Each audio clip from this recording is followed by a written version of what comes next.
So, very good evening, all the participants. Today, we will be covering section 101 onwards. So, section 101 talks of moratorium. And as we know, in case of individuals, there is a concept of interim moratorium and then moratorium. So, what section 101 says?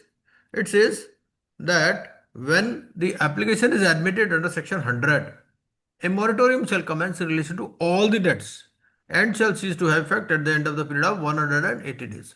In case of fresh start also, the period is 180 days. So here also the period is 180 days beginning with the date of admission and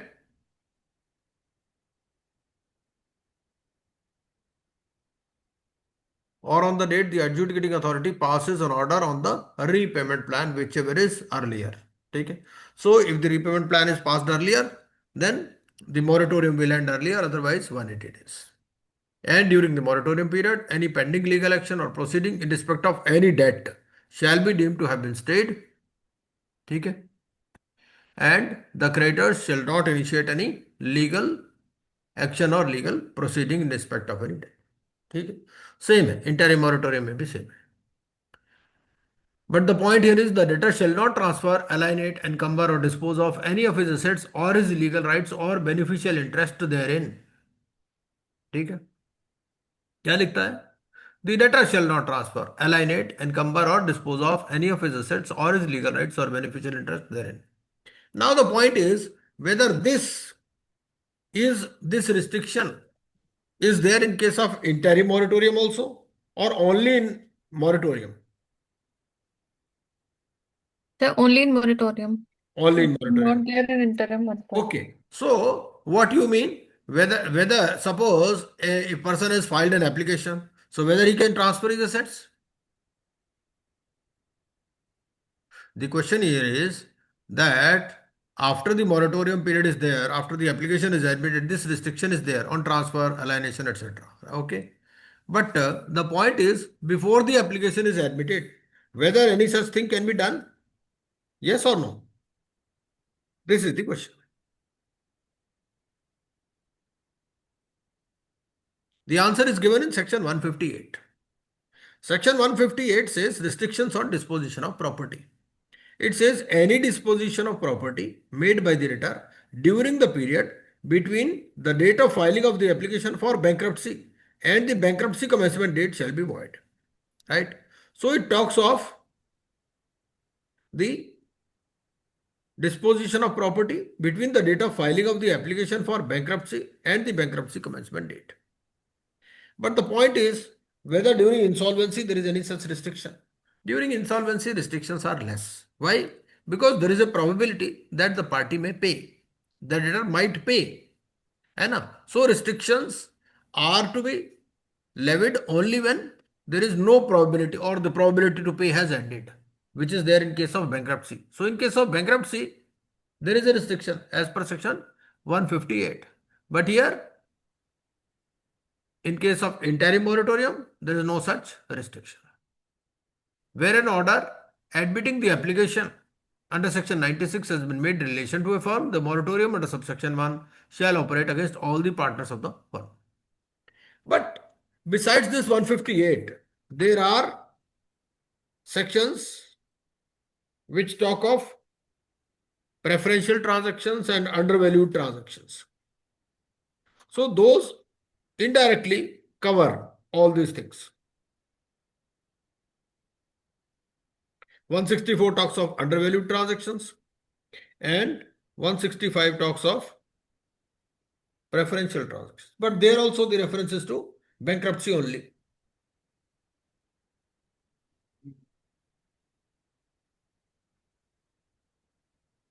The provisions of this section shall not apply to such transactions as may be notified by the central government. Now, public notice. The adjudicating authority shall issue a public notice within 7 days of passing of the order under section 100, inviting claims from all the creditors within 21 days of such issue. Now, the first point is whether there is any format of public notice. There is no format. During insolvency, there is no format of public notice, but you can take a general format from so many other processes which is available. Public notice has to be given and it has to be given in newspapers, but there is no such form. कोई form है क्या Pooja ji? No sir. हाँ, bankruptcy में है, लेकिन यहां पर नहीं है, इंसॉल्वेंसी इंसॉल्वेंसी। में नहीं है। ठीक है, तो आप कोई भी जनरल फॉर्म में ले सकते हैं।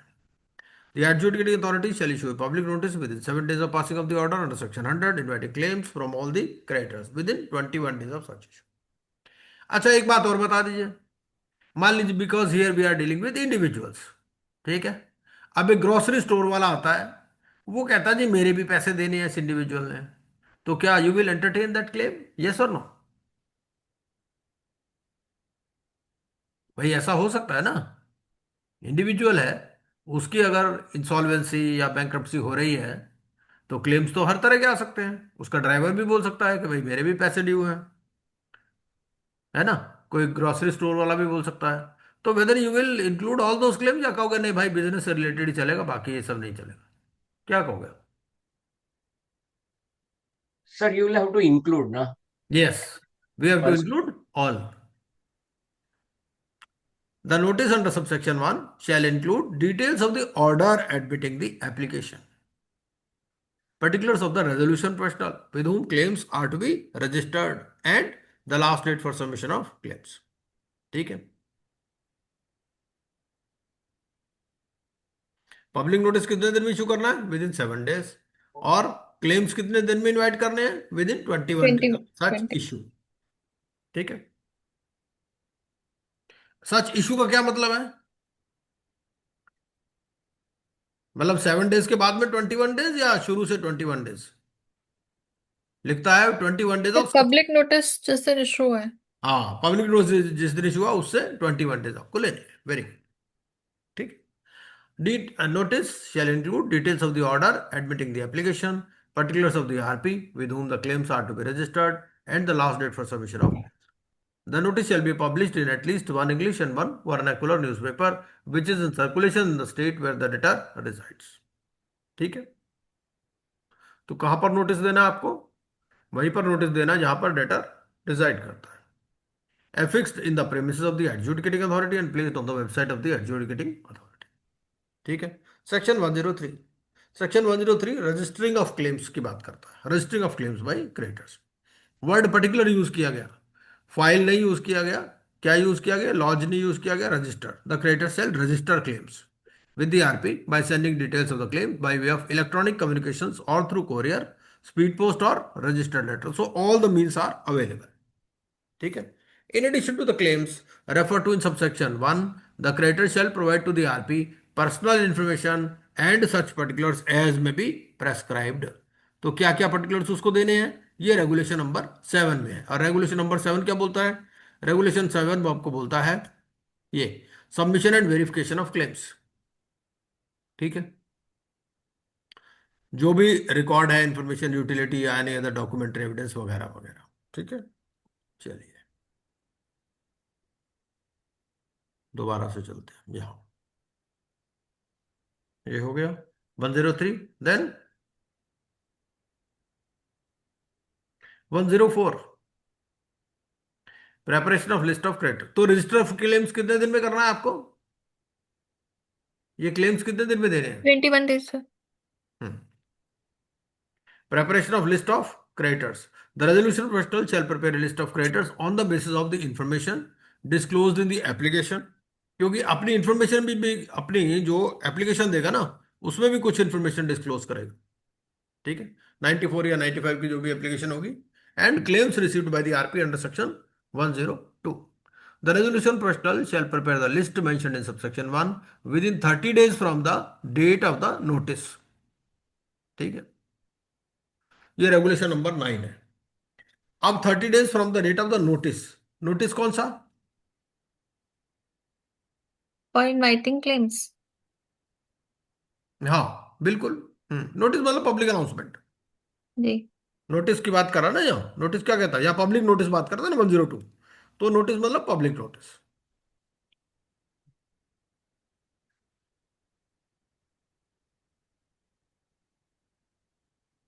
रेगुलेशन नंबर 9 है। तो रेगुलेशन 9 क्या बोलता है? ये है आपका रेगुलेशन नंबर 9। रेगुलेशन 9 बोलता है लिस्ट ऑफ क्रेडिटर्स। उसके बाद में आ गया आपका रीपेमेंट प्लान। रीपेमेंट प्लान क्या कहता है? क्योंकि यहां पर कोई रेजोल्यूशन प्लान तो आना नहीं है, रीपेमेंट प्लान आना है। और रीपेमेंट प्लान किसने प्रिपेयर करना है? डेटर ने। ठीक है। The debtor shall prepare in consultation with the RP a repayment plan containing a proposal to the creditors for restructuring of his debts or affairs। ठीक है। अब वो कहेगा भाई देखो, आपके ओरिजिनल टर्म्स में ये था, मेरे को अभी देना था, बट मैं तो 2 साल में दे पाऊंगा, है ना। इस तरह से रिस्ट्रक्चरिंग भी हो सकती है डेट के या अफेयर्स की। The repayment plan may authorise or require the RP to carry on the debtor's business or trade on his behalf or in his name. ठीक है। तो रीपेमेंट प्लान में ऑथराइज कर सकते हैं या कह सकते हैं आरपी को to carry on the debtor's business or trade on his behalf or in his name or realise the assets of the debtor or administer or dispose of any funds of the debtor. ठीक है। यहां पर क्या है, ध्यान में रखना है कि we are dealing with individuals और पार्टनरशिप, हम जहां कस्टडी एंड कंट्रोल की बात नहीं है। ठीक है। लेकिन in a way he can help, he can run the business on behalf of that individual. ठीक है। तो रीपेमेंट प्लान किसने सजेस्ट किया? डेटर ने सजेस्ट किया basically, in consultation with RP. और रीपेमेंट प्लान में ही वो ऑथराइज कर सकता है या कह सकता है आरपी को to carry on the debtor's business or trade on his behalf or in his name or realise the assets or administer or dispose of any funds of the debtor. ठीक है। और रीपेमेंट प्लान में क्या रहेगा? पहला तो रहेगा justification for preparation of such repayment plan and reasons on the basis of which the creditors में एग्री अपॉन द प्लान। अब वो कह रहा है कि मैं 2 साल में पेमेंट कर दूंगा, तो भाई 2 साल का कैश फ्लो स्टेटमेंट आपको बनाना पड़ेगा, है ना। अच्छा, अब इसमें इनकम किस बेसिस पर लोगे आप, और क्या पर्सनल एक्सपेंसेस के लिए कुछ अलाउ करोगे? सपोज वो कहता है जी ठीक है, मेरी एनुअल इनकम 10 लाख रुपए है, तो 10 लाख रुपए में आप क्या कहोगे भाई, 10 लाख के 10 लाख रीपेमेंट कर दो, या कुछ अपना लिविंग एक्सपेंसेस के लिए भी रखो? अगर रखने हैं तो कितने रखने हैं, कुछ है सिस्टम? तो एटलीस्ट 10% उसको इसमें करना पड़ेगा। राइट, हाँ। कम से कम 90% तक वो लिविंग के लिए रख सकता है, 10% तो इसमें उसको देना पड़ेगा, रिपेमेंट मिनिमम है। ठीक है। Right. Now provision for payment of fees to the RP, ये भी है यहाँ पर, क्योंकि अभी तक फीस की बात ही नहीं हुई थी, तो उसकी फीस कैसे पेमेंट होगी, ये यहाँ पर पेमेंट होगी। And such other matters as may be specified, तो इसके लिए रेगुलेशन 17 है और रेगुलेशन नंबर 8 है। तो रेगुलेशन नंबर 17 क्या बोलता है? रेगुलेशन 17 अगर हम देखें,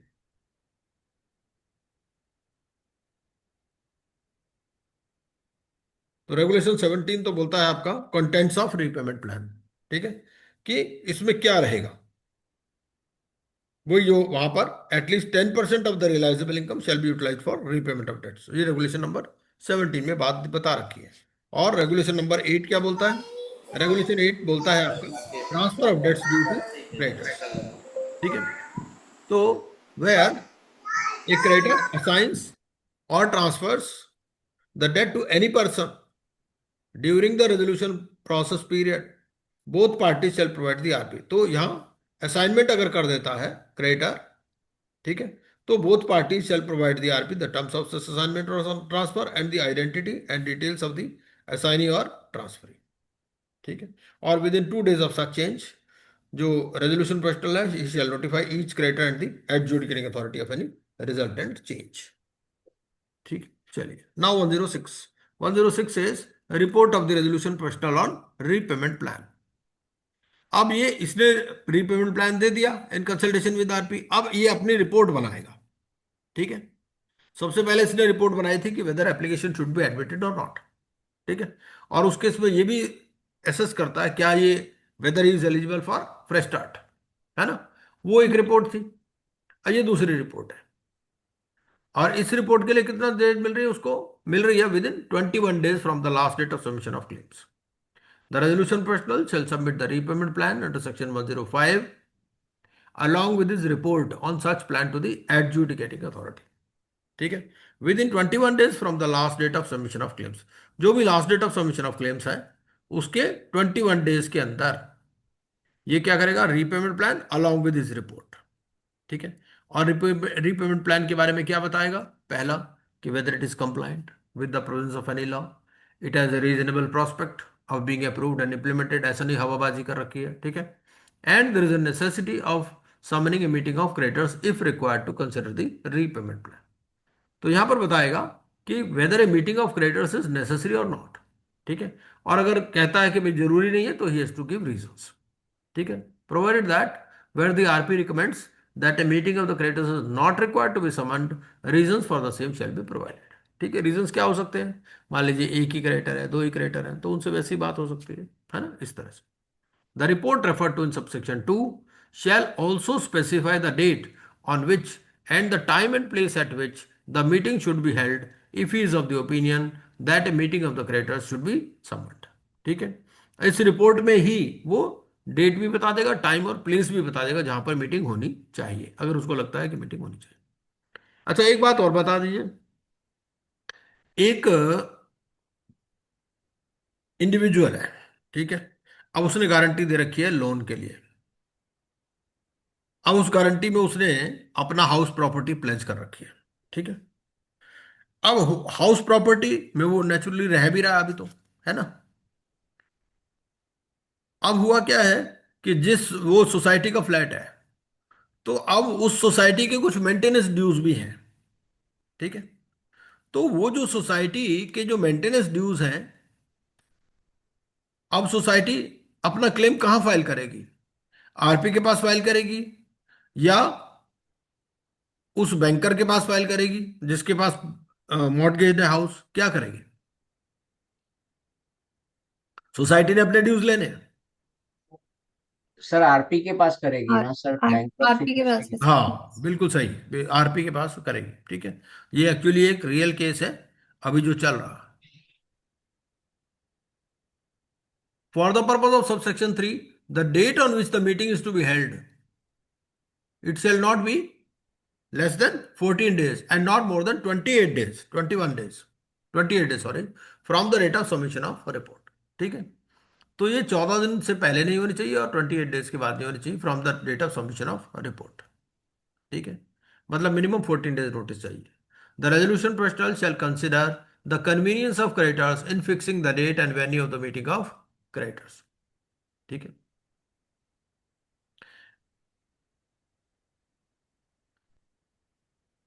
अच्छा आप ये बताइए कि ये तो इसने प्लान दे दिया, ठीक है, रिपोर्ट दे दी अपनी.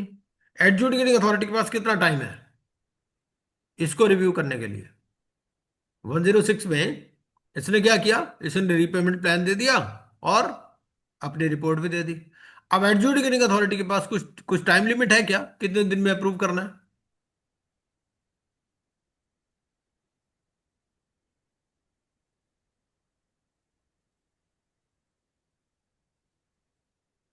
हाँ जी,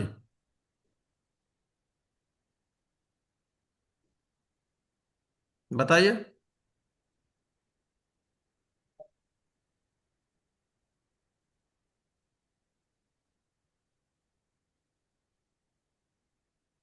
क्योंकि ऐसा है, अभी तो पहले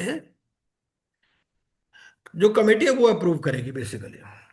ठीक है, कमेटी अप्रूव करने के बाद में जाएगा एडजुडिकेटिंग अथॉरिटी के पास. अभी तो उसने अपनी रिपोर्ट सबमिट कर दी, सिर्फ एक किस्म से इंटीमेशन दे दी कि भाई रीपेमेंट प्लान आ गया है, अभी उस पर डिस्कशन नहीं हुआ है. ठीक है, वो तो उसने अपने आप रिव्यू कर लिया आरपी ने, लेकिन अभी क्रेडिटर से भी डिस्कस करेगा वो, है ना, उस पर वोटिंग भी कराएगा.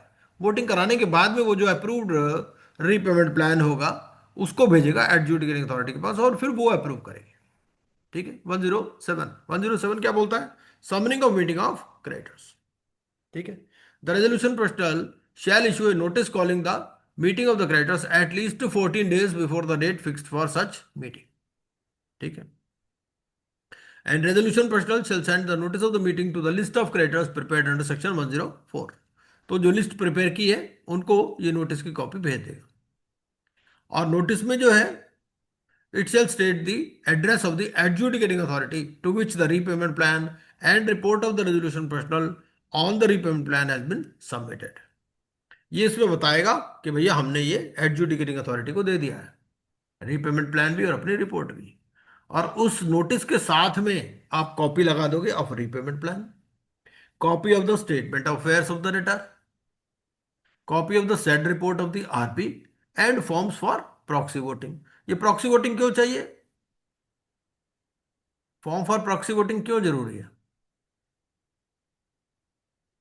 क्योंकि कोई क्रेडिटर कंपनी में हो सकती है। अब कंपनी होगी तो अपना प्रॉक्सी भेजेगी ना, कंपनी खुद तो आएगी नहीं। इसलिए आपको फॉर्म फॉर प्रॉक्सी वोटिंग भी देना है। The proxy voting including electronic proxy voting shall take place in such manner and form as may be specified। ठीक है। 108 conduct of meeting of creditors. अब ये जो मीटिंग आपको कंडक्ट करनी है, it has to be conducted in accordance with the provisions of this section and section 109 110 and 111। ठीक है। अब इस मीटिंग में क्या होगा? मीटिंग में क्रेडिटर्स आएंगे and they may decide to approve, modify या रिजेक्ट। या तो एज इट इज अप्रूव कर देंगे, या कहेंगे नहीं भाई इसको मॉडिफाई करो, या रिजेक्ट कर देंगे। ठीक है।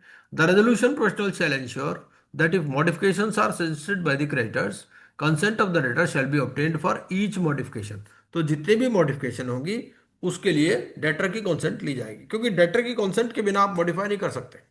पैसे तो उसने देने हैं ना अल्टीमेटली।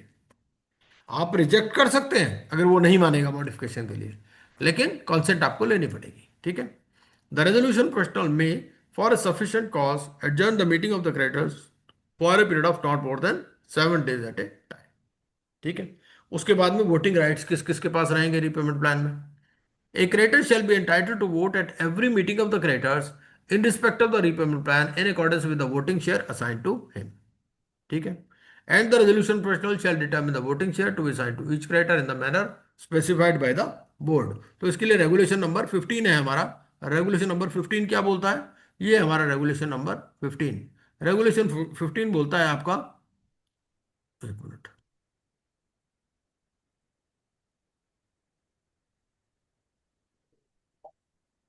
वोटिंग बाय क्रेडिटर्स, कि भाई he shall prepare minutes of the meeting, है ना, he shall circulate the minutes to all the participants within 48 hours। तो ये सारी चीजें, he will seek a vote etc etc, ये सारा इसमें डिटेल दे रखा है। अब चलिए, अब हमारे को लगता है दोबारा से जाना पड़ेगा इसमें। एक मिनट।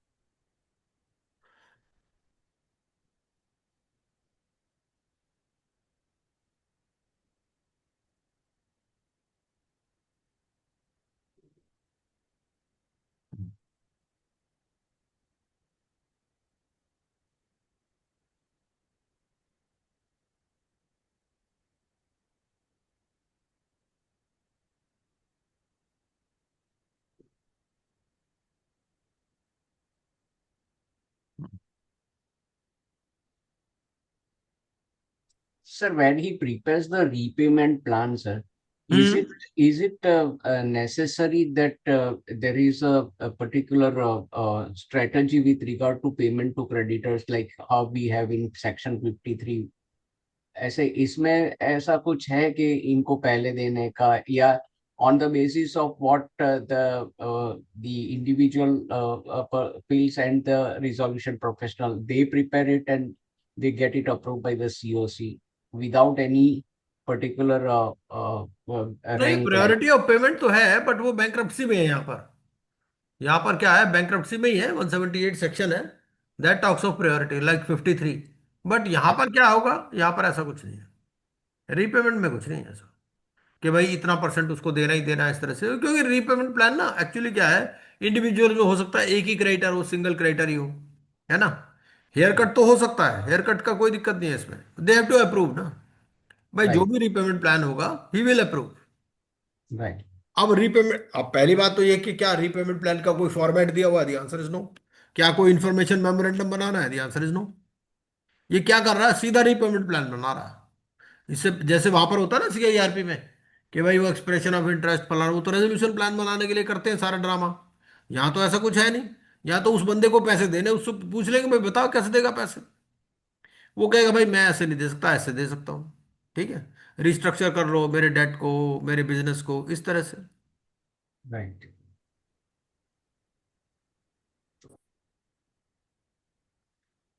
हाँ, सिक्योर्ड क्रेडिटर के राइट अलग है, वो तो हम पढ़ेंगे ही पढ़ेंगे। A creditor shall not be entitled to vote in respect of debt for an unliquidated amount. Unliquidated क्या मतलब, जो अभी असर्टेन नहीं हुआ। A creditor shall not be entitled to vote in a meeting of the creditors if he is not a creditor mentioned in the list। अगर उसका नाम list में नहीं है तो नहीं, या फिर एसोसिएट ऑफ द डेटर है, तो एसोसिएट ऑफ द डेटर जब होगा तो उसको भी वोटिंग का राइट नहीं है। ठीक है, एसोसिएट की डेफिनेशन हमने पढ़ी ली है। नाउ सेक्शन 110, सेक्शन 110 कहता है rights of secured creditor in relation to repayment plan. अब एक सिक्योर्ड क्रेडिटर ऐसा है जिसके पास ऑलरेडी प्रॉपर्टी है, मॉर्टगेज है, असाइंड है उसके फेवर में, उसका क्या होगा? Secured creditor shall be entitled to participate and vote in the meeting of the creditors. A secured creditor participating in the meeting of the creditors and voting in relation to the repayment plan shall forfeit his right to enforce the security during the period of the repayment plan in accordance with the terms of the repayment plan. तो ऐसा होगा कि उसको अपना right फिर forfeit करना पड़ेगा to enforce the security. वो ये कहेगा भाई देखो भाई, मैं जो during the period of repayment plan तो एनफोर्स नहीं करूंगा, लेकिन अगर रीपेमेंट प्लान अनसक्सेसफुल हो जाता है फिर वो कर सकता है ना। ऐसा ही सीआईआरपी में भी है। सीआईआरपी में भी जो एक्शन, कोई एक्शन हो ही नहीं सकता, even no action can be taken under SARFAESI ही ऑल्सो, है ना। तो यहां पर भी यही है कि he shall forfeit his right to enforce the security during the period of the repayment plan. But इसका दूसरा मतलब भी है। इसका क्या मतलब है कि if he doesn't forfeit his right तो वो ले सकता है फिर, है ना। अगर उसको रीपेमेंट प्लान में पार्टिसिपेट करना है then he has to forfeit, otherwise he can enforce. ठीक है, अब इसको इस सेक्शन को आपको किसके साथ मिला करके पढ़ना है? मॉरेटोरियम के साथ में। मॉरेटोरियम में क्या बोलता है? ये है मॉरेटोरियम। मॉरेटोरियम में बोलता है any pending legal action or proceeding in respect of any debt shall be due to have state and the creditor shall not initiate any legal action or proceeding in respect of any debt। ठीक है, तो ये action वैसे भी नहीं ले पाएगा, ठीक है, क्योंकि मॉरेटोरियम लगा हुआ है जब तक ये रीपेमेंट प्लान सक्सेसफुल या अनसक्सेसफुल नहीं हो जाता।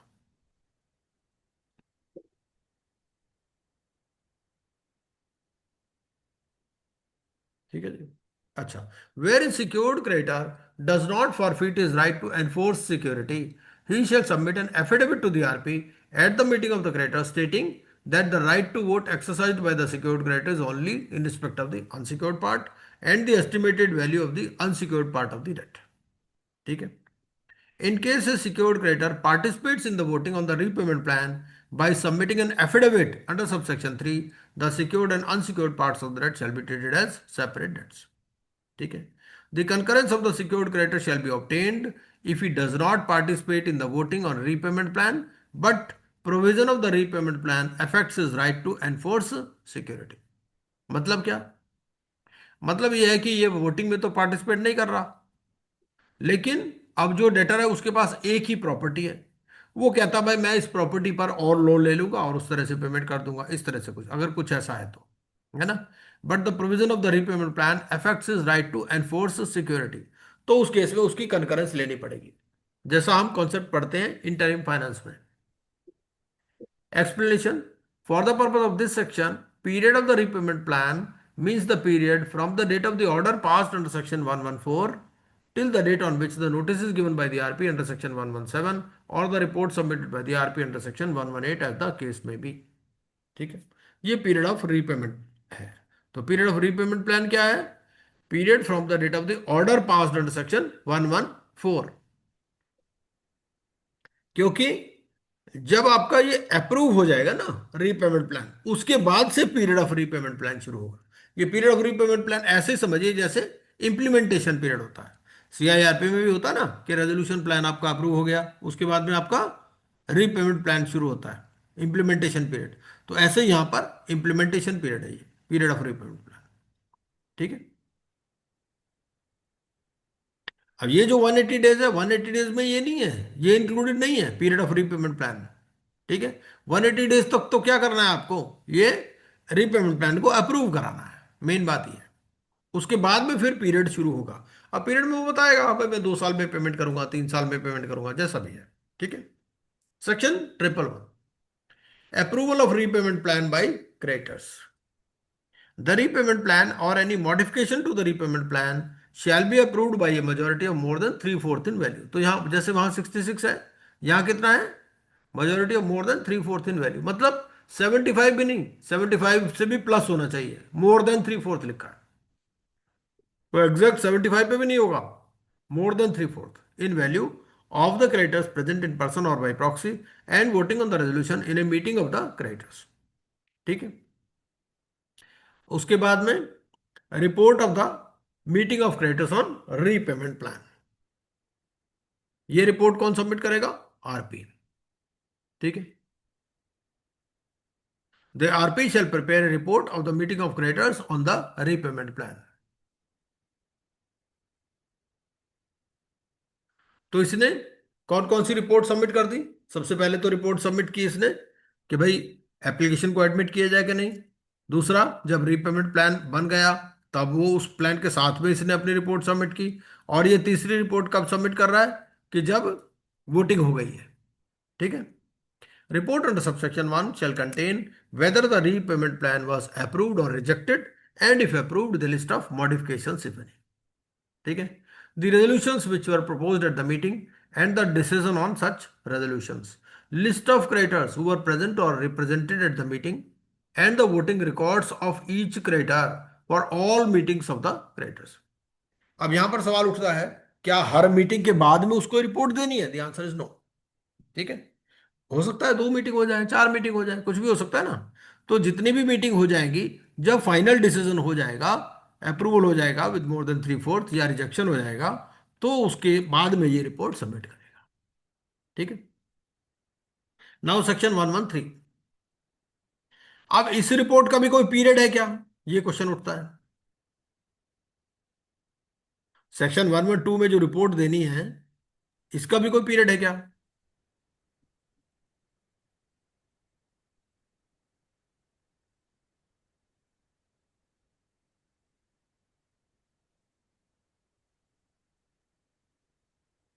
Next है 113, notice of decisions taken at meeting of creditors. The resolution personal shall provide a copy of the report of the meeting of creditors prepared under section 99 to, ये 99 भी गलत है, 99 नहीं होना चाहिए, यहां पर 112 होना चाहिए, गलती, ड्राफ्टिंग एरर है। To the debtor creditors including those who were not present and the adjudicating authority। ठीक है, Section 114, Order of Adjudicating Authority on Repayment Plan. The adjudicating authority shall by an order approve or reject the repayment plan on the basis of the report of the meeting of creditors submitted by the RP under Section 112.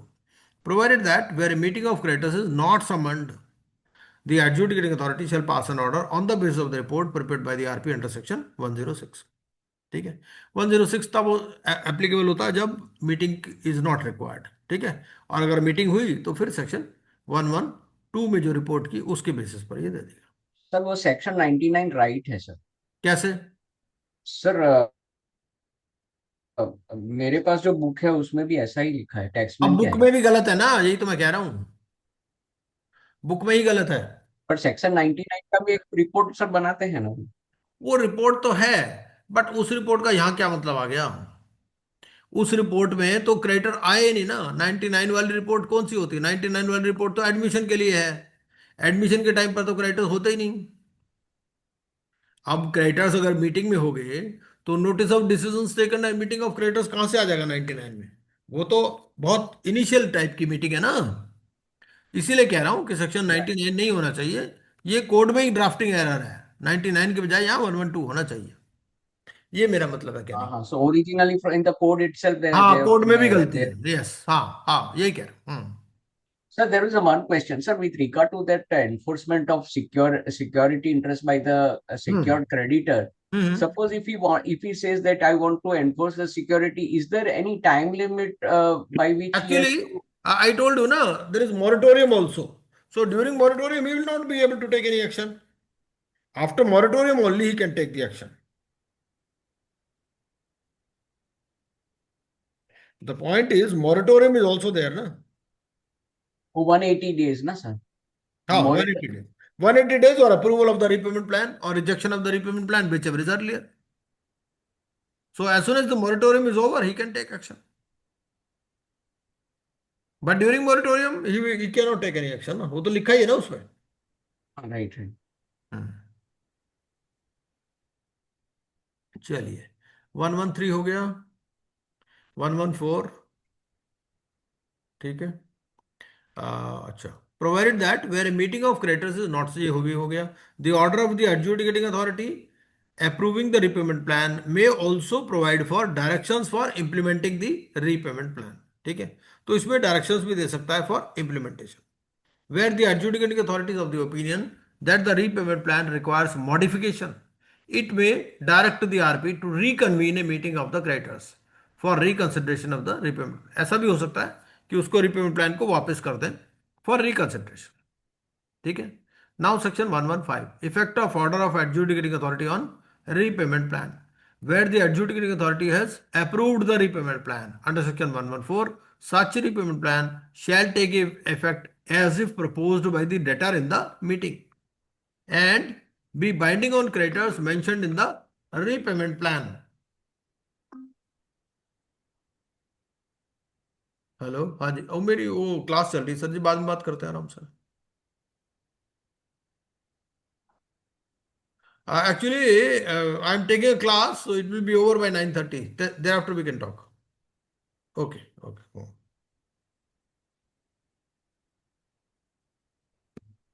Where the adjudicating authority has approved the repayment plan under section 114, such repayment plan shall take effect as if proposed by the debtor in the meeting and be binding on creditors mentioned in the repayment plan and the debtor. ठीक है, जैसे debtor ने propose किया है और creditors पर भी binding हो जाएगा, ठीक है। And where the adjudicating authority rejects, so then the debtor and the creditors shall be entitled to file an application for bankruptcy. Bankruptcy. तो पहला सेक्शन हमारा 100 था। 100 में क्या था कि अगर application has been moved Admission. to defraud the RP or the creditors, then the creditors can straight away file for bankruptcy. Now this is the second section 115। तो 115 में क्या बोलता है कि अगर ये रिजेक्ट हो जाता है तो दोनों ही डेटर भी और क्रेडिटर भी ये बैंक्रप्सी के लिए फाइल कर सकते हैं, ठीक है। And copy of the order pass by the adjudicating authority under subsection 2 shall be provided to the board for the purpose of recording and entry. Now 116 क्या बोलता है, implementation and supervision of the repayment plan.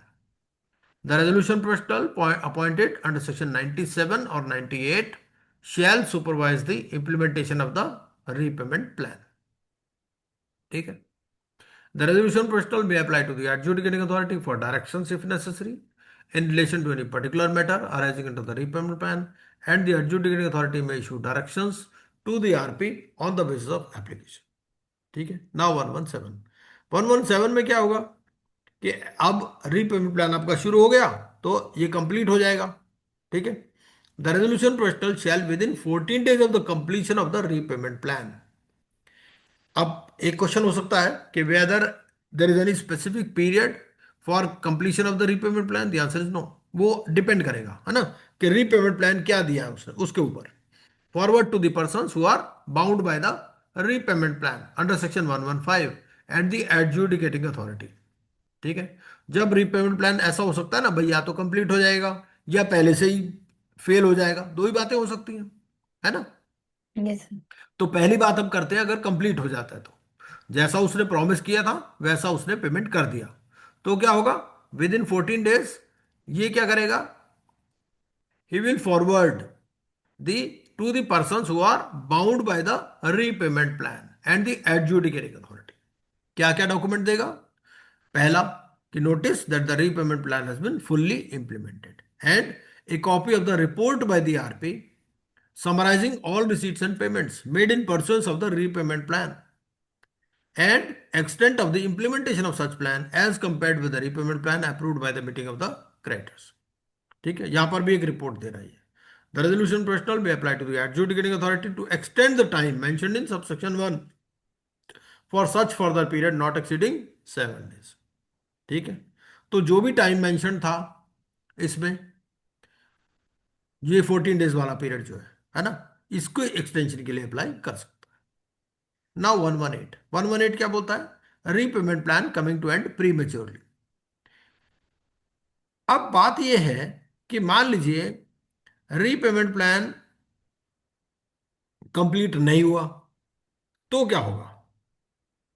A repayment plan shall be deemed to have come to an end prematurely if it has not been fully implemented in respect of all persons bound by it within the period as mentioned in the repayment. ऐसा हो सकता है ना, मान लीजिए 10 creditor हैं, 10 creditor में से 4 को पेमेंट हो गया, 6 का बाकी रह गया, तो फुली इंप्लीमेंट नहीं हुआ, ठीक है, in respect of all person where a repayment plan comes to an end prematurely under this section, the resolution professional shall submit a report to the adjudicating authority, which shall state the receipt and payment made in pursuance of the repayment plan, the reasons for premature end of the repayment plan, and the details of the creditors whose claims have not been fully satisfied.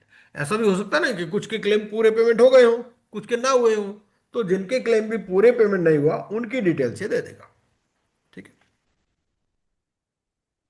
The adjudicating authority shall pass an order on the basis of the report submitted under subsection 2 by the RP that the repayment plan has not been completely implemented, ठीक है। और adjudicating authority इस पे order pass कर देगी, and the debtor or the creditor whose claims under repayment plan have not been fully satisfied shall be entitled to apply for a bankruptcy order under chapter 4, ठीक है। अच्छा, इसमें एक बात और है कि मान लीजिए वो पेमेंट नहीं कर पाया, मान लो उसने कोई चेक दे रखा है, अब वो चेक हो गया बाउंस, तो उस केस में क्या प्रोविजन है? कुछ ऐसा प्रोविजन है क्या? भाई मान लो रीपेमेंट प्लान में उसने कोई चेक दे रखे थे, अब चेक बाउंस हो गया, तो क्या इमीडिएटली रिपोर्ट दे देगा एडजुडिकेटिंग अथॉरिटी को, या उसको टाइम देगा, क्या करेगा? Suppose repayment plan is been agree to, repayment plan के हिसाब से उसने पोस्ट डेटेड चेक दे रखे हैं, अब पोस्ट डेटेड चेक हो गया बाउंस, तो उस केस में क्या करेगा आरपी? क्या मान लेगा कि भाई ठीक है रीपेमेंट प्लान हैज फेल्ड, या उसको कुछ चांस देगा? This is the question.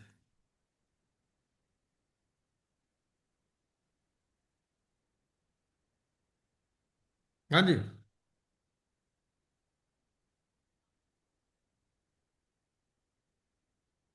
बताइए।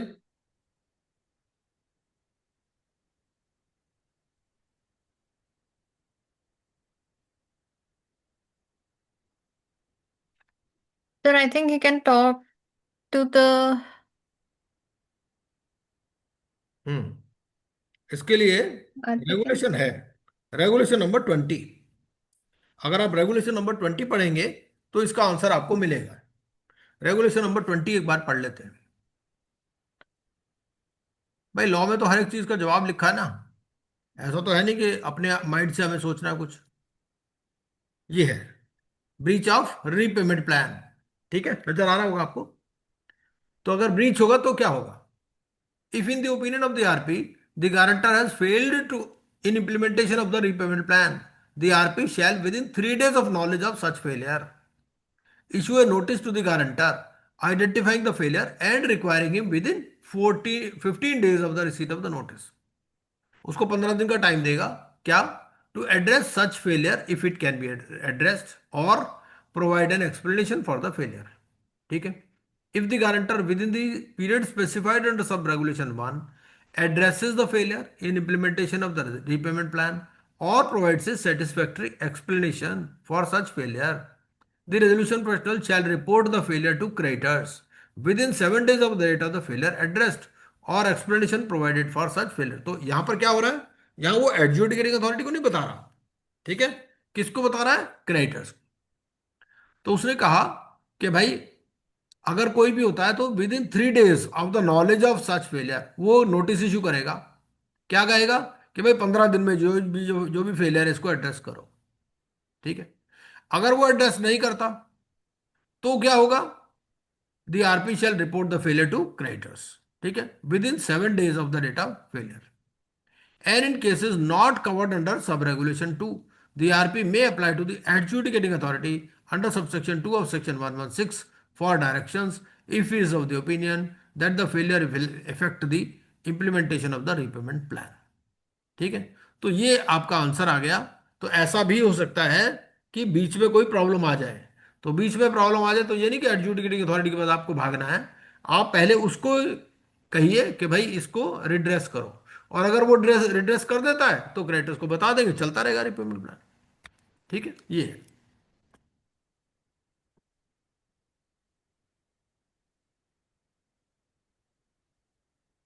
ये हो गया हमारा 118 हो गया। अच्छा, तो तीन सेक्शन हो गए हमारे पास बैंक्रप्सी के लिए, section 100, section 115, section 118। The adjudicating authority shall forward to the persons bound by the repayment plan under section 115 a copy of the report submitted by the RP to the adjudicating authority.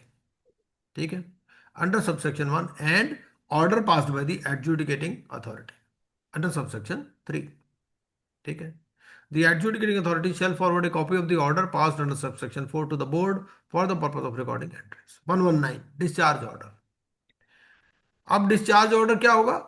दोनों चीजें हो सकती हैं, ऐसा भी हो सकता है कि कुछ क्रेडिटर्स का पेमेंट हो गया, बाकियों का नहीं हुआ, है ना, या सबका पेमेंट हो गया।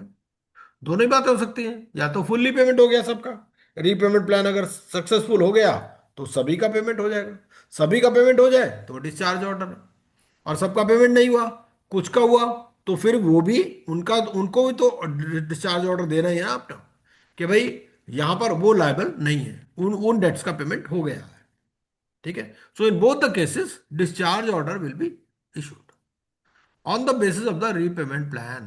The RP shall apply to the adjudicating authority for a discharge order in relation to the debts mentioned in the repayment plan, and the adjudicating authority may pass such order.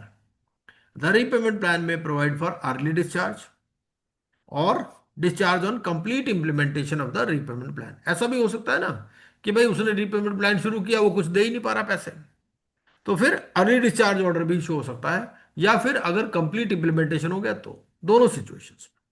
ठीक है, the discharge order shall be forwarded to the board for the purpose of recording entries. The discharge order under subsection 3 shall not discharge any other person from any liability in respect of his debt. अगर कोई को borrower वगैरह है तो उसके पास। ठीक है, और सेक्शन 120 बोलता है standard of conduct. The resolution professional shall perform his functions and duties in compliance with the code of conduct provided under section 208। अब हम थोड़ा सा इसके रेगुलेशंस को भी देख लेते हैं, इसके रेगुलेशंस क्या कहते हैं। ये रेगुलेशंस है, तो रेगुलेशंस पे भी एक नजर जल्दी से मार लेते हैं, क्या कहते हैं रेगुलेशंस। ये हमारे हैं रेगुलेशंस। तो रेगुलेशन में पहले तो डेफिनेशंस है कुछ। डेफिनेशन में एसोसिएट, ठीक है, एसोसिएट की डेफिनेशन हम पहले ही पढ़ चुके हैं। एसोसिएट कहता है in relation to a creditor, a resolution professional or professionals engaged by RP, as the case may be, shall have the same meaning as assigned to it in relation to debtor in subsection 2 of section 79। तो section 79 subsection 2 में हमने क्या पढ़ा? Associate of the debtor. अब ये कह रहा है कि अगर आपने क्रेडिटर का एसोसिएट देखना है, आरपी का एसोसिएट देखना है, या जो प्रोफेशनल अपॉइंट किया आरपी ने उनका एसोसिएट देखना है, तो वो भी उसी रेफरेंस से चलेगा। ठीक है, Corporate debtor means a corporate person for whom the guarantor has given a personal guarantee। ठीक है,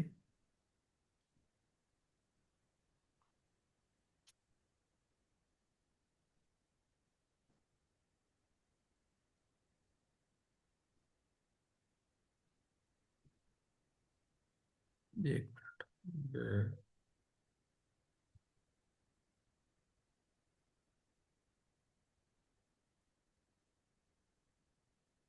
उसके बाद में एलिजिबिलिटी ऑफ रेजोल्यूशन प्रोफेशनल। ठीक है, ये एलिजिबिलिटी क्या है इसमें, यहां पर भी थोड़ा सा डिफरेंस है। क्या कहता है? An insolvency professional shall be eligible to be appointed as a resolution professional for a resolution process if he the IPE of which he is a partner or director and all the partners and directors of the said IPE are independent of the guarantor। तो ये सारे independent होने चाहिए guarantor से। He is not subject to any ongoing disciplinary proceeding or a restraint order of the board or of the IPA of which he is a professional member, and the insolvency professional entity of which he is a partner or director does not represent any party in the resolution process. ठीक है. And for this purpose, a person shall be considered independent of the guarantor if he is not an associate of the guarantor. ठीक है. ये RP की qualification बता रहा है कि आरपी कौन कौन बन सकता है और कौन कौन नहीं बन सकता. तो he should not be an associate of the guarantor, he should not be a related party of the corporate debtor. Related party 524 में देखना पड़ेगा. And he is not acted और is not acting as RP और liquidator in respect of the corporate debtor. ठीक है. मतलब अगर CD का कोई आईआरपी या आरपी या लिक्विडेटर है तो वो फिर जो यहां पर गारंटर का है वो आरपी नहीं बन सकता. ठीक है. The expression related party shall have the meaning assigned to it in subsection 4 of subsection 24 of section 5. ठीक है. An insolvency professional other than who has filed an application under section 94 or 95 on behalf of a guarantor or a creditor as the case may be shall provide a written consent in form A. तो written consent दे देगा अपनी form ए के अंदर. ठीक है. Preservation of records, debt counseling. Debt counseling in relation to RP may be provided to a guarantor by such person as may be recognized by the board or the central government as the case may be. तो date counselling, क्योंकि यहां पर application के time पर भी पूछता है कि whether there is any possibility of compromise or repayment, है ना. हमने देखा था ना. सेक्शन कौन सा था? सेक्शन 100 था मेरे ख्याल से. जब हम सेक्शन 100 पढ़ रहे थे तो सेक्शन 100 में ये कहता है, ये Section 100, subsection 2, where the adjudicating authority admits an application under subsection 1, it may, on the request of the RP, issue instructions for the purpose of conducting negotiations between the debtor and creditors and for arriving at a repayment plan. ठीक है. तो उसी reference में ये regulation है date counselling का. Now registration of claims, submission and verification of claims. ठीक है. A creditor shall submit its claim along with proof to the RP in form B. इसके लिए फॉर्म बी हो गया. On or before the last date mentioned in the public notice. The creditor shall bear the cost, creditor में proof. ये सारे इसमें कोई खास बात नहीं है. कोई इंपॉर्टेंट चीज है तो वो मैं देख लेता हूँ. ठीक है. ये तो जनरल सी बातें हैं, इसको आप पढ़ सकते हो. ट्रांसफर ऑफ डेट हो ही गया हमारा. Cost of verification. Cost of verification basically list of creditors, statement of affairs, ये देख लेते हैं. The RP shall prepare a statement of affairs of the guarantor for the purpose of clause B of subsection 3 of section 107. ठीक है. The statement of affairs shall include the following information of the guarantor. पहला, assets and liabilities for the preceding 3 financial years and the current financial year. Details of the excluded assets and excluded debts. Income statement for the preceding 3 financial years and the current financial year. तो 4 साल की होगी basically. Income tax returns filed by the guarantor if any for the preceding 3 financial years. ठीक है. Creditor wise amount due broken up into secured and unsecured debts for the preceding 3 financial years. Details of the debt owed by the guarantor to his associates for the preceding 3 financial years. Guarantees given in relation to any of his debts and whether any of the guarantors is an associate of the guarantor. And the details of the financial statements of the business owned by the guarantor or of the firm in which he is a partner as the case may be for the preceding 3 financial years if applicable. ठीक है. तो ये statement of affairs ये कौन बना रहा है? RP बना रहा है. ठीक है. मीटिंग ऑफ क्रेडिटर्स, जिसका भी नाम लिस्ट में है 104 में जो लिस्ट बनती है, he shall be entitled to participate in the meeting of creditors.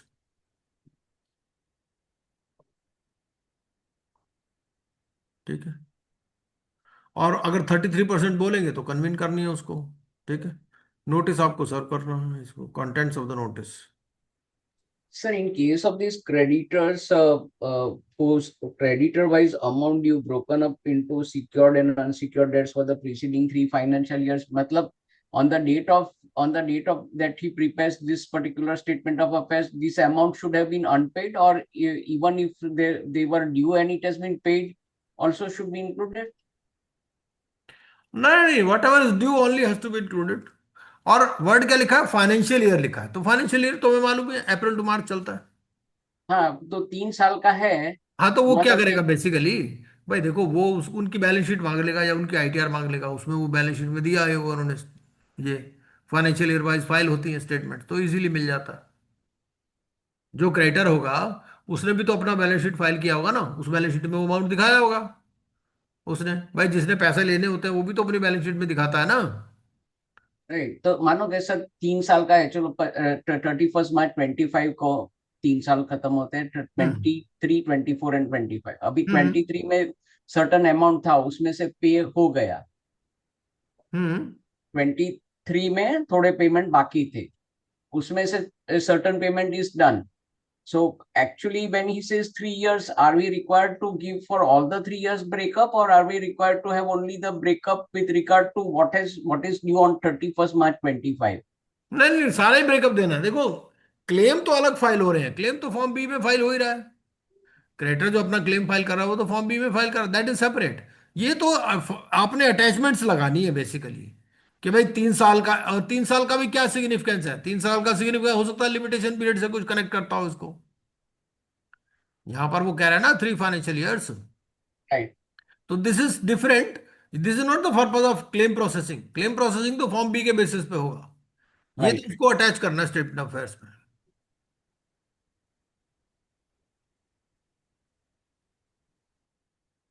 Contents of notice, ये सब नॉर्मली है, इसमें कोई खास बात नहीं है।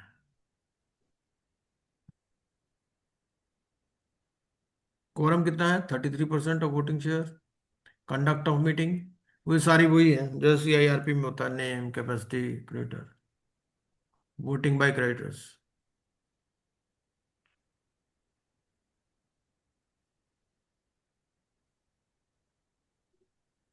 रीपेमेंट प्लान, रेगुलेशन 17 कंटेंट्स क्या कहता है, the repayment plan shall provide the following, the terms of the repayment plan and its implementation schedule including the amounts to be repaid and dates of repayment, सारी चीजें दे रहा है इसमें, ठीक है।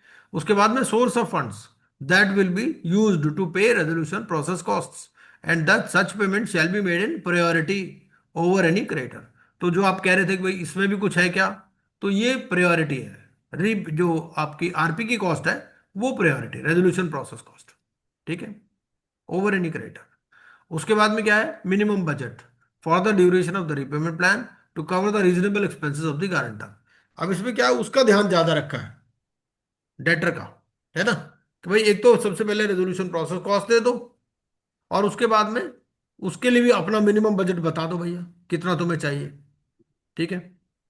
क्योंकि अब पूरी डिटेल आपके पास है ही, इमीडिएट फैमिली की भी डिटेल है ना, reasonable expenses of the guarantor and members of his immediate family to the extent they are dependent on him, provided that at least 10% of the realizable income of the guarantor shall be utilized for repayment of the debts।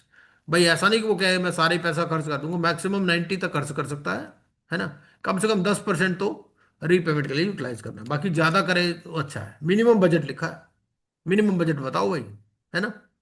फिर financing required for implementation of the repayment plan, the if the guarantor has any business, the manner in which it is proposed to be conducted, ठीक है, and the role of the RP, the manner in which funds held for the purpose of the repayment plan invested or otherwise dealt with pending repayment to creditors, the functions which are to be undertaken by the RP including supervision and implementation of the repayment plan, फिर variation of onerous terms of a contract or transaction involving the guarantor, details of excluded assets and excluded debts, terms and conditions for the discharge of the guarantor।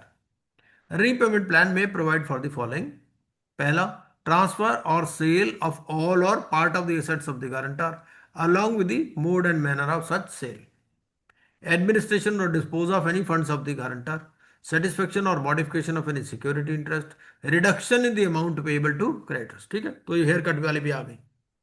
Curing or waiving of any breach of a debt due from a guarantor, modification in the term of repayment of any debt due from the guarantor, part of the income of the guarantor to be used for the repayment of the debt and the manner of calculating the income of the guarantor, ठीक है, तो कैसे income calculate करेंगे, the manner in which funds held for the purpose of repayment to creditors and not so repaid at the end of the repayment plan are to be dealt with, and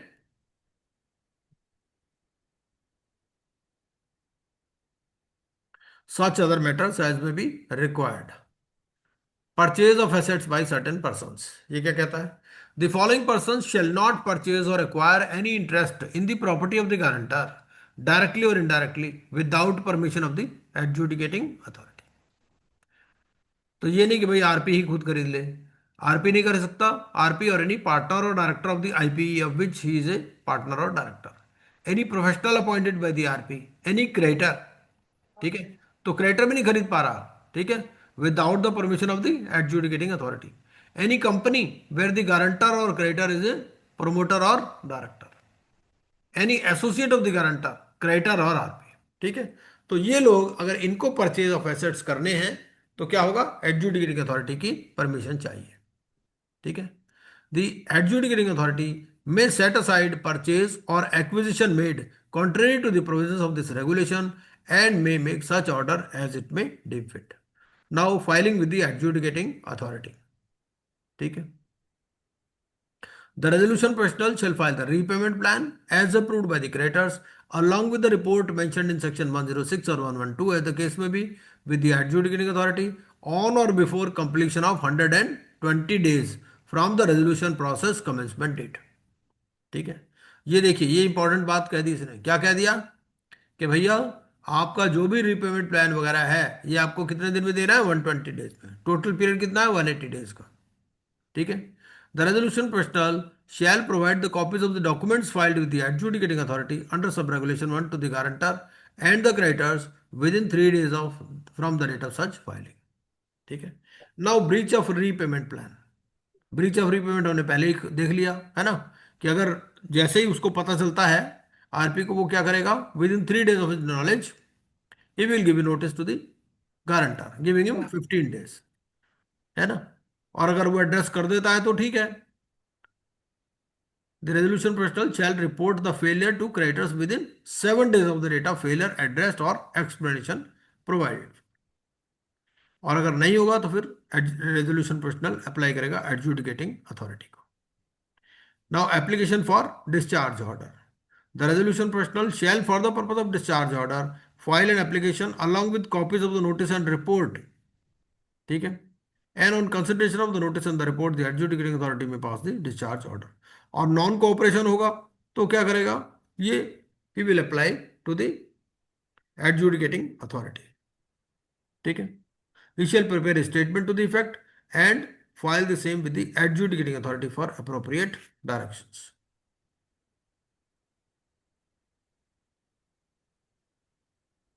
ये हो ही गया हमारा। उसके बाद में ये फॉर्म आ गया। फॉर्म में तो क्या है? फॉर्म ये है आपका कंसेंट के लिए फॉर्म है, फॉर्म ए, है ना, रिटर्न कंसेंट हो गया। फिर फॉर्म बी है, फॉर्म बी क्या है? एप्लीकेशन बाई क्रेडिटर है फॉर्म बी। फॉर्म बी आपका आ गया submission of claim, claim with proof, ठीक है। और फिर आपका आगे पास आ गया फॉर्म सी। फॉर्म सी क्या है? फॉर्म सी आपका है ये ओके। Proxy form. बस ये 3 ही फॉर्म है, ठीक है। ये फिर उसके बैंक्रप्सी के आ गए, तो अब बैंक्रप्सी पर चलते हैं।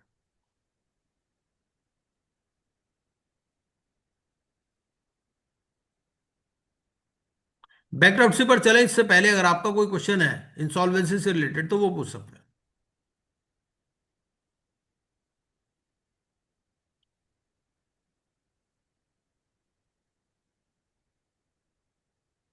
इसमें नहीं तो ऐसा है कि मैं कुछ क्वेश्चन पूछ लेता हूं आपसे। सबसे पहला तो ये बताइए कि if a partnership firm, there is a partnership firm and they are unable to pay the debts, ठीक है, so under which section they have to apply for insolvency?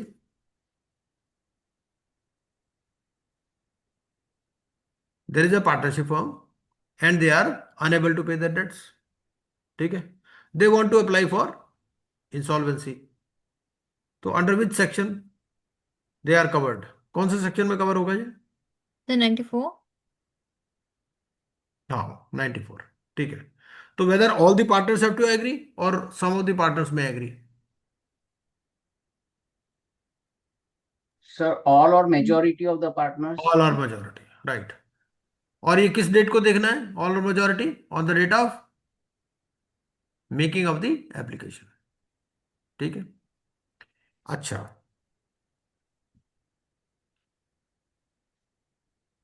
Now they have applied. Applied, apply करने के बाद क्या action होगा? अब इन्होंने तो अप्लाई कर दिया, ठीक है। दे अप्लाइड ऑन देयर ओन, अपने आप ही, विदाउट आरपी, ठीक है। तो कौन सा फॉर्म नंबर होगा? फॉर्म नंबर क्या यूज करेंगे अप्लाई करने के लिए?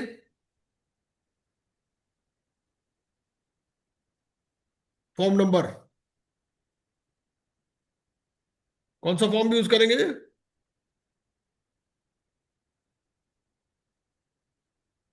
भाई एप्लीकेशन बाय गारंटर के लिए फॉर्म ये है,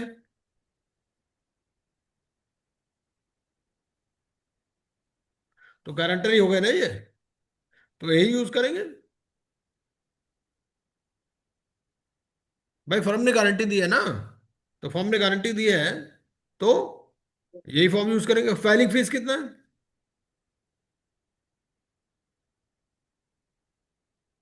तो 2000। हाँ, फाइलिंग फीस 2000 रुपीज है, बिल्कुल सही है। हम्म। अच्छा, इन्होंने अप्लाई कर दिया, उसके बाद क्या होगा? अब आप थोड़ी कहानी बताओ, ठीक है। अब इन्होंने अप्लाई कर दिया, अप्लाई करने के बाद क्या होगा? इन्होंने तो आरपी का नाम दिया नहीं, तो अब अब क्या होगा, अगला स्टेप क्या होगा? इन्होंने फॉर्म ए भर दिया अपना, ठीक है।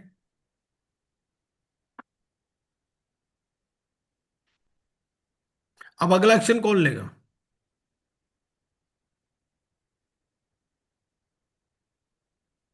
तो भाई ये तो सीधे एडजुडिकेटिंग अथॉरिटी के पास फॉर्म में भर देंगे, 2000 रुपए की फीस लगा देंगे, फॉर्म में भर दिया, चलो छुट्टी, रसीद ले ली अपने पास। अब उसके बाद एडजुडिकेटिंग अथॉरिटी ने क्या करना है? तो सबसे पहले तो आरपी नॉमिनेट करेंगे। आरपी नॉमिनेट करेंगे? नहीं।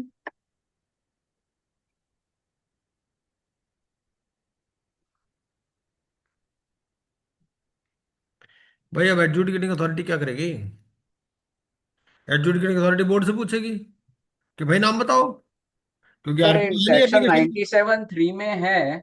97(3) that where an application under section 94 or 95 is filed by the debtor or the creditor himself as the case may be, and hmm. not through the resolution professional, the adjudicating authority shall direct the board within 7 days of the filing to hmm. nominate a resolution professional for the insolvency resolution process.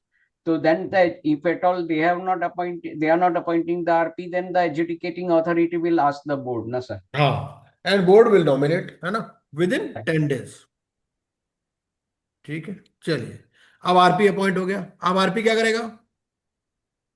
Sir 99 की report. 99 की report कितने दिन में देनी है उसको report? 10 days। 10 days, बिल्कुल ठीक है। 10 डेज में रिपोर्ट देनी है उसको, ठीक है।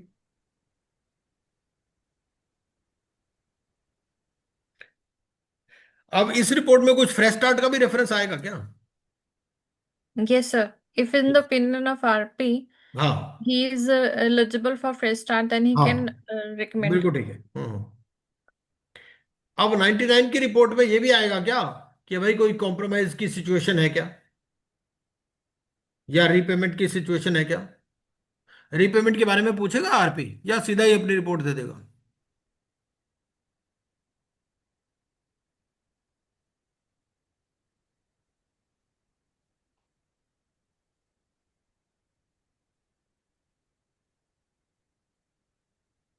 भाई देखो ऐसा है, अगर एप्लीकेशन फाइल की है क्रेडिटर ने, तो पूछेगा डेटर से।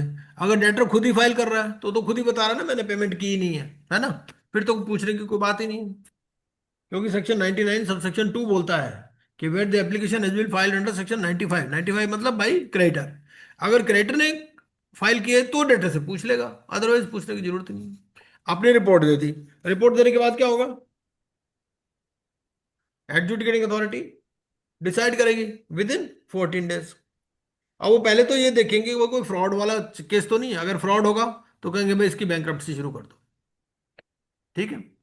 अगर फ्रॉड नहीं है तो देखेंगे भाई आपका क्या कोई रीपेमेंट का चांस है क्या,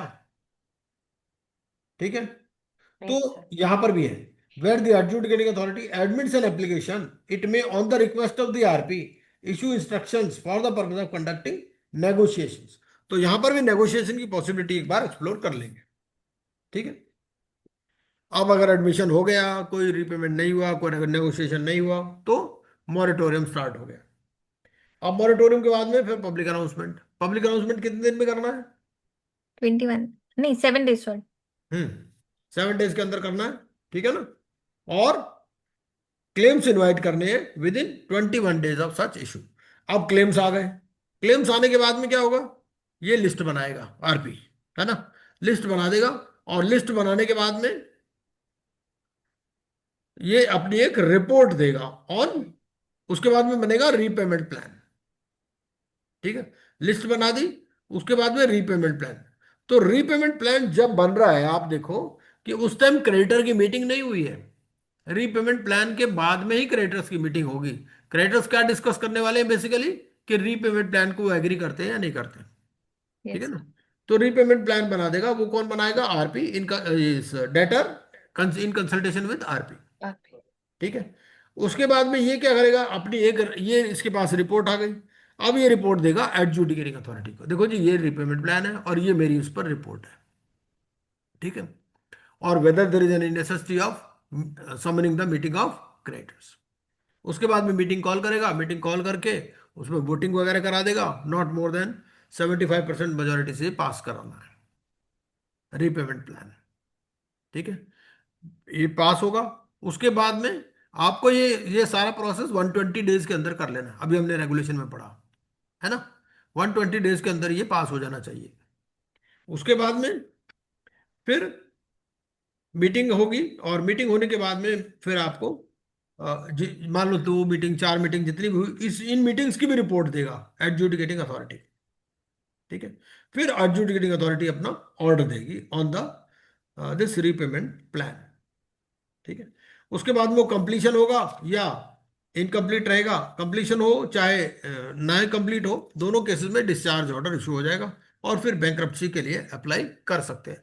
तो ये बेसिकली ये प्रोसेस है पूरा इंसॉल्वेंसी का, ठीक सर है। ये रीपेमेंट प्लान बनाते हैं और with regard to that resolution professional fees that will be decided by the creditors or it will be decided by the adjudicating authority. What thing what will be decided? Sir, these fees to be paid to the resolution professional. भाई देखो ऐसा होता है insolvency में, वहीं पर लिख देते हैं वैसे तो। जब ये एडमिशन ऑर्डर होता है ना, एडमिशन ऑर्डर में ही लिख देते हैं कि फीस कितना पेमेंट होगा, एडजुडिकेटिंग अथॉरिटी लिख देती है ऑर्डर में। So, I mean, suppose if a question is asked that in case of this insolvency process of for individuals and firms, the fees to be paid to the RPs to be decided by the adjudicating authority, by the by the now there are individual. 2 3 situation. Number one, if the application is filed through RP, तो RP अपनी fees पहले ही बता ही देगा। Mhm. भाई देखो debtor या creditor दोनों अपने आप भी फाइल कर सकते हैं, थ्रू आरपी भी फाइल कर सकते हैं। जब आरपी के थ्रू फाइल करेंगे तो उस टाइम पे फीस तो डिसाइड होएगी ना। अगर Sir, अगर वो मान लो बराबर. अपने आप डिसाइड, अपने आप ही मान लो फाइल कर दिया डेटर ने क्रेडिटर ने, तो एडजुडिकेटिंग अथॉरिटी आरपी का नाम रिकमेंड करेंगे। एडजुडिकेटिंग अथॉरिटी जब आरपी को अपॉइंट करते हैं उस टाइम फीस की बात कर लेते हैं वहां पर। यहाँ पर रीपेमेंट प्लान में वो ये नहीं डिसाइड कर रहा कि फीस कितनी देनी है, वो ये देगा कि मैं प्रोविजन कैसे कर रहा हूं उसकी रीपेमेंट का। यहाँ पेमेंट की बात कर रहा है कि how I will be paying the fees. Right. The thing that confuses me, sir, is hmm. whether these fees to be paid to the RP has to be decided by the adjudicating authority, by the creditors, by the individual or the firm. The answer shall be by the applicant or adjudicating authority. By Okay. the applicant in case the application is moved through RP, and by the adjudicating authority in case application is moved directly. Right. Okay. So then, yeah, I got it, sir. Got it. हम्म, ये है, ठीक है जी। तो insolvency तो ये हो गया, कल बैंक्रप्सी करते हैं इसको, कल नहीं मतलब परसों, है ना? आज थर्सडे है ना, सैटरडे को करेंगे, ठीक है? Yes sir. कल मुझे कहीं जाना भी है तो सैटरडे करते हैं। ओके जी। कोई आपका क्वेश्चन है तो आप पूछ सकते हैं, नहीं तो मैं क्या करूंगा,